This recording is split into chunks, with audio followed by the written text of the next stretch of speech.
श्रीमद् वाल्मीकि रामायण। जय राम जय जय राम। पिछले एपिसोड में हमने जाना भरत और भरद्वाज मुनि की भेंट एवं बातचीत तथा मुनि का अपने आश्रम पर ही ठहरने का आदेश देना। भरद्वाज मुनि के द्वारा सेना सहित भरत का दिव्य सत्कार। अब आगे। द्विनवतितमः सर्गः। भरत का भरद्वाज मुनि से जाने की आज्ञा लेते हुए श्री राम के आश्रम पर जाने का मार्ग जानना और मुनि को अपनी माताओं का परिचय देकर वहां से चित्रकूट के लिए सेना सहित प्रस्थान करना। परिवार सहित भरत इच्छा अनुसार मुनि का आतिथ्य ग्रहण करके रात भर आश्रम में ही रहे। फिर सवेरे जाने की आज्ञा लेने के लिए वे महर्षि भरद्वाज के पास गए। पुरुष सिंह भरत को हाथ जोड़े अपने पास आया देख भरद्वाज जी अग्निहोत्र का कार्य करके उनसे बोले, निष्पाप भरत, क्या हमारे इस आश्रम में तुम्हारी यह रात सुख से बीती है? क्या तुम्हारे साथ आए हुए सब लोग इस आतिथ्य से संतुष्ट हुए हैं? यह बताओ। तब भरत ने आश्रम के बाहर निकले हुए उन उत्तम तेजस्वी महर्षि को प्रणाम करके उनसे हाथ जोड़कर कहा, भगवान, मैं संपूर्ण सेना और सवारी के साथ यहाँ सुखपूर्वक रहा हूँ तथा सैनिकों सहित मुझे पूर्ण रूप से तृप्त किया गया है। सेवकों सहित हम सब लोग ग्लानि और संताप से रहित हो उत्तम अन्न पान ग्रहण करके सुंदर ग्रहों का आश्रय ले बड़े सुख से यहाँ रात भर रहे हैं। भगवान मुनि श्रेष्ठ, अब मैं अपनी इच्छा के अनुसार आपसे आज्ञा लेने आया हूँ और अपने भाई के समीप प्रस्थान कर रहा हूँ। आप मुझे स्नेहपूर्ण दृष्टि से देखिए। धर्मज्ञ मुनीश्वर, बताइए, धर्मपरायण महात्मा श्री राम का आश्रम कहाँ है, कितनी दूर है और वहाँ पहुँचने के लिए कौन सा मार्ग है? इसका भी मुझे स्पष्ट रूप से वर्णन कीजिए। इस प्रकार पूछे जाने पर महातपस्वी महातेजस्वी भरद्वाज मुनि ने भाई के दर्शन की लालसा वाले भरत को इस प्रकार उत्तर दिया। भरत, यहाँ से 2.5 योजन अर्थात 10 कोस की दूरी पर एक निर्जन वन में चित्रकूट नामक पर्वत है, जहाँ के झरने और वन बड़े ही रमणीय हैं। प्रयाग से चित्रकूट की आधुनिक दूरी लगभग 28 कोस है। उसके उत्तरी किनारे से मंदाकिनी नदी बहती है, जो फूलों से लदे सघन वनों से आच्छादित रहती है। उसके आसपास का वन बड़ा ही रमणीय और नाना प्रकार के पुष्पों से सुशोभित है। उस नदी के उस पार चित्रकूट पर्वत है। तात, वहां पहुंचकर तुम नदी और पर्वत के बीच में श्री राम की पर्णकुटी देखोगे। वे दोनों भाई श्री राम और लक्ष्मण निश्चय ही उसी में निवास करते हैं। सेनापते, तुम यहाँ से हाथी घोड़ों से भरी हुई अपनी सेना लेकर पहले यमुना के दक्षिणी किनारे से जो मार्ग गया है उससे जाओ। आगे जाकर 2 रास्ते मिलेंगे। उनमें से जो रास्ता बाएं दाबकर दक्षिणी दिशा की ओर गया है उसी से सेना को ले जाना।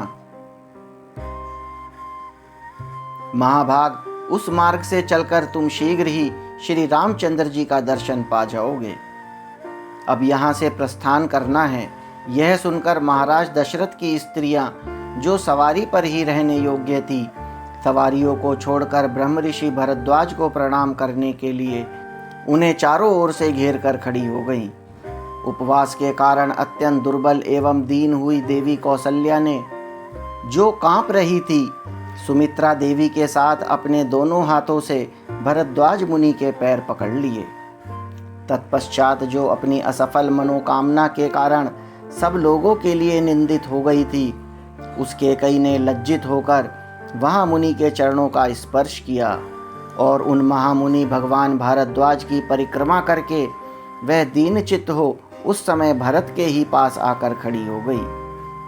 तब महामुनि भरद्वाज ने वहां भरत से पूछा, रघुनंदन, तुम्हारी इन माताओं का विशेष परिचय क्या है? यह मैं जानना चाहता हूँ। भरद्वाज के इस प्रकार पूछने पर बोलने की कला में कुशल धर्मात्मा भरत ने हाथ जोड़कर कहा, भगवान, आप जिन्हें शोक और उपवास के कारण अत्यंत दुर्बल एवं दुखी देख रहे हैं, जो देवी सी दृष्टि गोचर हो रही है, ये मेरे पिता की सबसे बड़ी महारानी कौसल्या हैं। जैसे अदिति ने धाता नामक आदित्य को उत्पन्न किया था, उसी प्रकार इन कौसल्या देवी ने सिंह के समान पराक्रम सूचक गति से चलने वाले पुरुष सिंह श्री राम को जन्म दिया है। इनकी बाई बाह से सटकर जो उदास मन से खड़ी है तथा दुख से आतुर हो रही है और आभूषण शून्य होने से वन के भीतर झड़े हुए पुष्प वाले कनेर की डाल के समान दिखाई देती है, यह महाराज की मझली रानी देवी सुमित्रा हैं। सत्य पराक्रमी वीर तथा देवताओं के तुल्य कांतिमान वे दोनों भाई राजकुमार लक्ष्मण और शत्रुघ्न इन्हीं सुमित्रा देवी के पुत्र हैं, और जिसके कारण पुरुष सिंह श्री राम और लक्ष्मण यहाँ से प्राण संकट की अवस्था अर्थात वनवास में जा पहुँचे हैं तथा राजा दशरथ पुत्र वियोग का कष्ट पाकर स्वर्गवासी हुए हैं, जो स्वभाव से ही क्रोध करने वाली, अशिक्षित बुद्धि वाली, गर्वीली, अपने आप को सबसे अधिक सुंदरी और भाग्यवादी समझने वाली तथा राज्य का लोभ रखने वाली है, जो शक्ल सूरत से आर्या होने पर भी वास्तव में अनार्या है, इस कैकेयी को मेरी माता समझिए। यह बड़ी ही क्रूर और पापपूर्ण विचार रखने वाली है। मैं अपने ऊपर जो महान संकट आया हुआ देख रहा हूँ, इसका मूल कारण यही है। अश्रु गदगद वाणी से इस प्रकार कहकर लाल आंखें किए पुरुष सिंह भरत रोष से भरकर फुफकारते हुए सर्प की भांति लंबी सांस खींचने लगे। उस समय ऐसी बात कहते हुए भरत से श्री राम अवतार के प्रयोजन को जानने वाले महाबुद्धिमान महर्षि भारद्वाज ने उनसे यह बात कही, भरत, तुम कैकेयी के प्रति दोष दृष्टि न करो। श्री राम का यह वनवास भविष्य में बड़ा ही सुखद होगा। श्री राम के वन में जाने से देवताओं, दानवों तथा परमात्मा का चिंतन करने वाले महर्षियों का इस जगत में हित ही होने वाला है। श्री राम का पता जानकर और मुनि का आशीर्वाद पाकर कृतकृत्य हुए भरत ने मुनि को मस्तक झुका उनकी प्रदक्षिणा करके जाने की आज्ञा ली। सेना को कूच के लिए तैयार होने का आदेश दिया।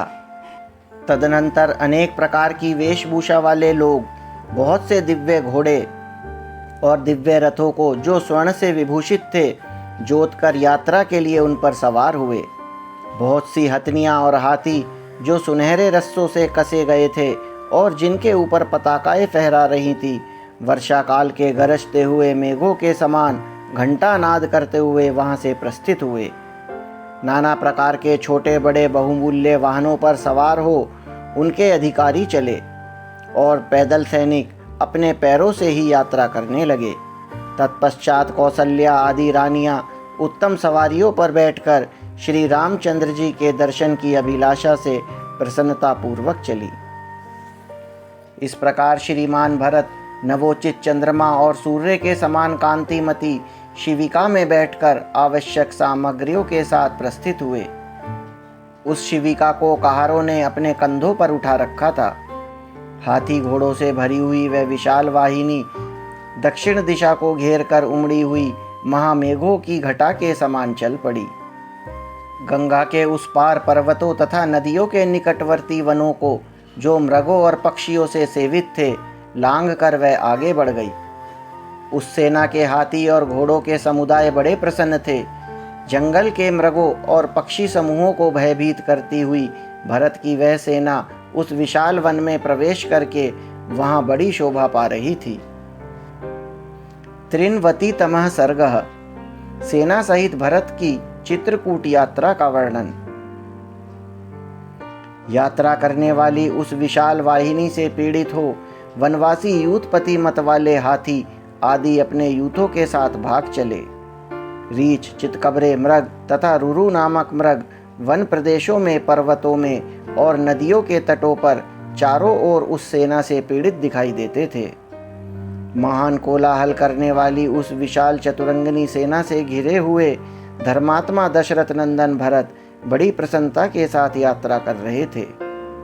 जैसे वर्षा ऋतु में मेघों की घटा आकाश को ढक लेती है, उसी प्रकार महात्मा भरत की समुद्र जैसी उस उत्तम विशाल सेना ने दूर तक के भूभाग को आच्छादित कर लिया था।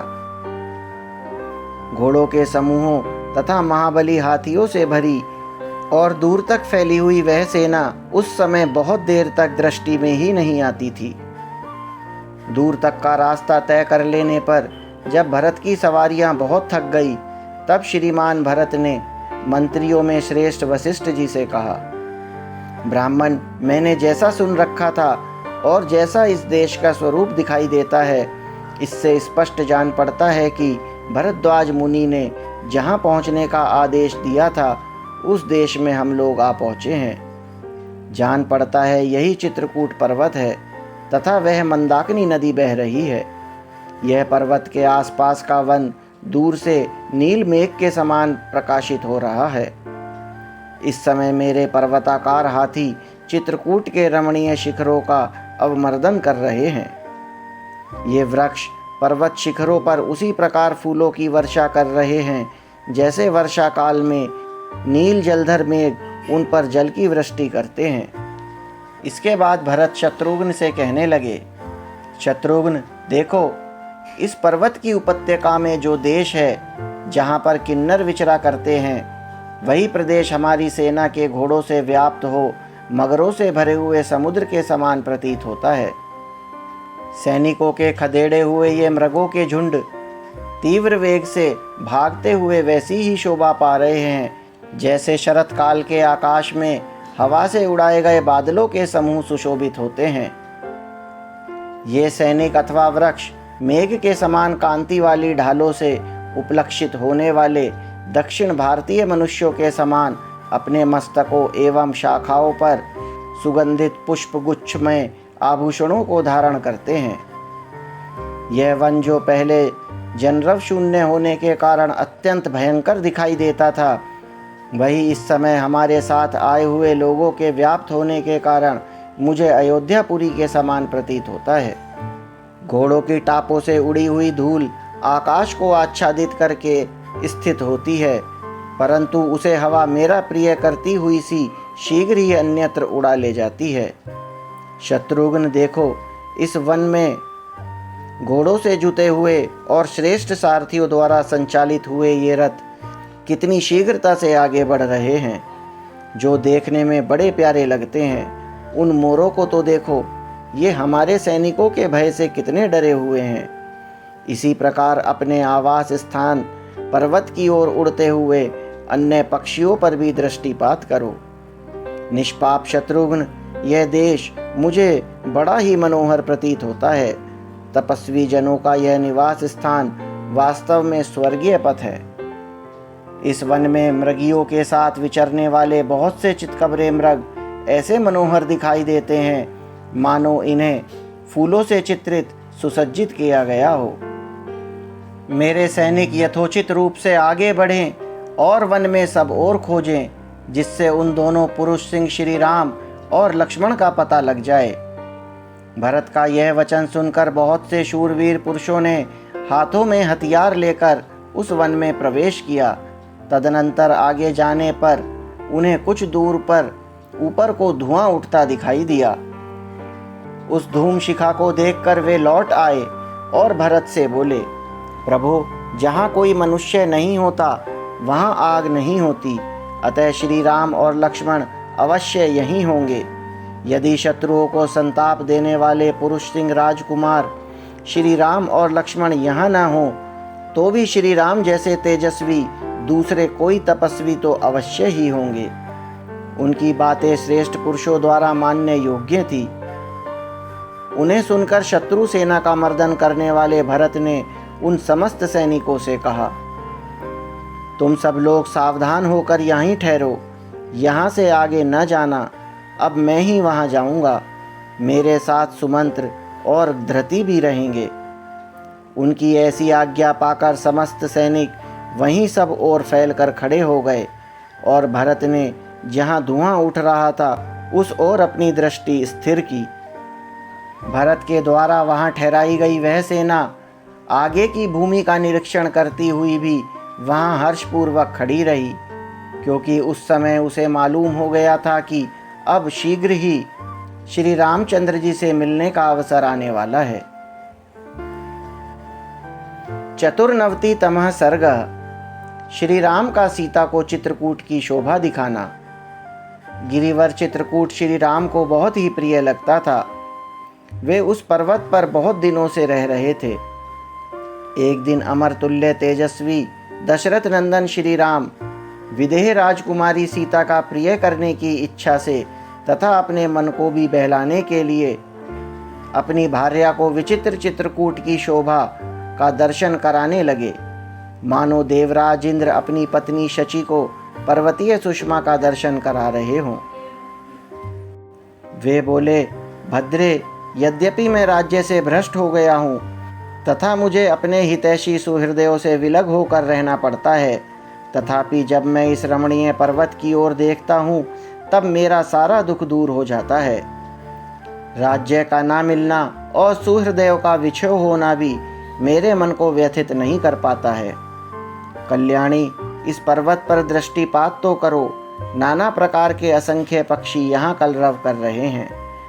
नाना प्रकार के धातुओं से मंडित इसके गगनचुंबी शिखर मानो आकाश को बेध रहे हैं। इन शिखरों से विभूषित हुआ यह चित्रकूट कैसी शोभा पा रहा है। विभिन्न धातुओं से अलंकृत अचल राज चित्रकूट के प्रदेश कितने सुंदर लगते हैं। इनमें से कोई तो चांदी के समान चमक रहे हैं, कोई लोहू की लाल आभा का विस्तार करते हैं। किन्हीं प्रदेशों के रंग पीले और मंजिष्ठ वर्ण के हैं, कोई श्रेष्ठ मणियों के समान उद्भासित होते हैं, कोई पुखराज के समान, कोई स्फटिक के सदृश्य और कोई केवड़े के फूल के समान कांति वाले हैं। कुछ प्रदेश नक्षत्रों और पारों के समान प्रकाशित होते हैं।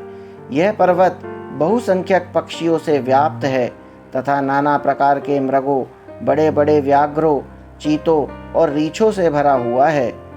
वे व्याघ्र आदि हिंसक जंतु अपने दुष्ट भाव का परित्याग करके यहाँ रहते हैं और इस पर्वत की शोभा बढ़ाते हैं।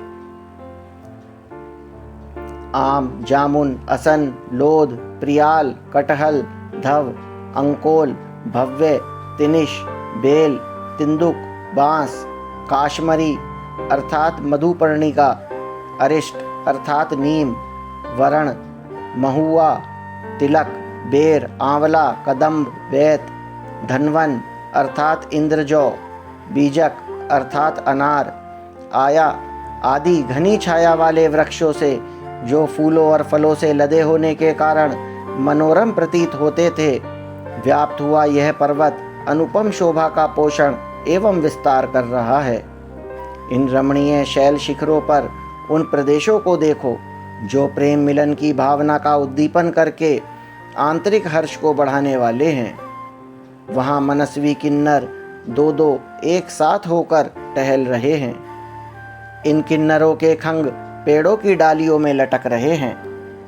इन विद्याधरों की स्त्रियों के मनोरम क्रीड़ा स्थलों तथा वृक्षों की शाखाओं पर रखे हुए उनके सुंदर वस्त्रों की ओर भी देखो।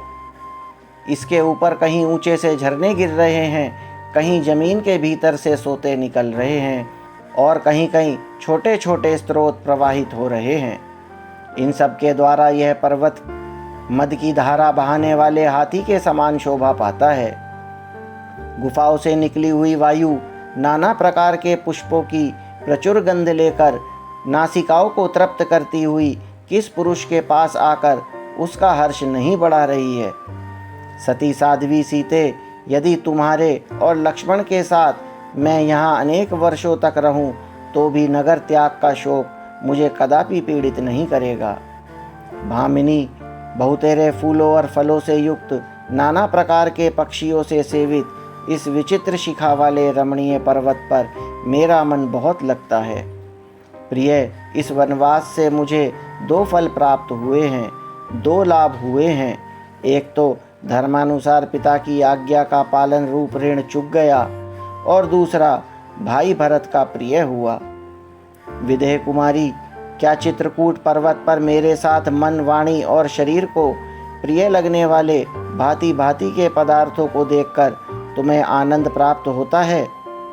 रानी, मेरे प्रपितामह मनु आदि उत्कृष्ट राज ऋषियों ने नियम पूर्वक किए गए इन वनवास को ही अमृत बताया है। इससे शरीर त्याग के पश्चात परम कल्याण की प्राप्ति होती है। चारों ओर इस पर्वत की सैकड़ों विशाल शिलाएं शोभा पा रही हैं, जो नीले, पीले, सफ़ेद और लाल आदि विविध रंगों से अनेक प्रकार की दिखाई देती हैं। रात में इस पर्वतराज के ऊपर लगी हुई सहस्त्रों औषधियाँ अपनी प्रभा संपत्ति से प्रकाशित होती हुई अग्नि शिखा के समान उद्भासित होती हैं। भामिनी, इस पर्वत के कई स्थान घर की भांति दिखाई देते हैं, क्योंकि वे वृक्षों की घनी छाया से आच्छादित हैं, और कई स्थान चंपा, मालती आदि फूलों की अधिकता के कारण उद्यान के समान सुशोभित होते हैं, तथा कितने ही स्थान ऐसे हैं जहाँ बहुत दूर तक एक ही शिला फैली हुई है। इन सब की बड़ी शोभा होती है। ऐसा जान पड़ता है कि यह चित्रकूट पर्वत पृथ्वी को फाड़कर ऊपर उठाया है। चित्रकूट का यह शिखर सब ओर से सुंदर दिखाई देता है। प्रिय, देखो, ये विलासियों के बिस्तर हैं, जिन पर उत्पल, पुत्रजीवक, पुन्नाग और भोजपत्र इनके पत्ते ही चादर का काम देते हैं, तथा इनके ऊपर सब ओर से कमलों के पत्ते बिछे हुए हैं। प्रियतमे, ये कमलों की मालाएं दिखाई देती हैं, जो विलासियों द्वारा मसल कर फेंक दी गई हैं। उधर देखो, वृक्षों में नाना प्रकार के फल लगे हुए हैं।